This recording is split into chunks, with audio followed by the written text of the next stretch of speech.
The year was 1998, and Nokia, the telecom company, was making their flagship product, the mobile phone. I was traveling a lot for work back then, and this little gadget on my hand could make communicating with my folks easy.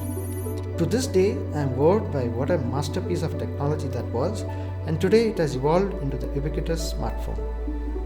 The reason why I do what I do is because of how intriguing computers and programming languages are. I wanted to discover more about them. I decided computer engineering is going to be my bread and butter. At Merkle, we have a proprietary AI solution called Merkle Gen CX. With this latest AI solution, we are helping marketers make efficient decisions by improving the speed and accuracy of results. I also believe AI won't replace but augment knowledge workers, and as human beings, we will learn how to adopt AI as we move forward. Hi, I'm Shaji Thomas, Vice President at Merkle. Meet me at SIFE.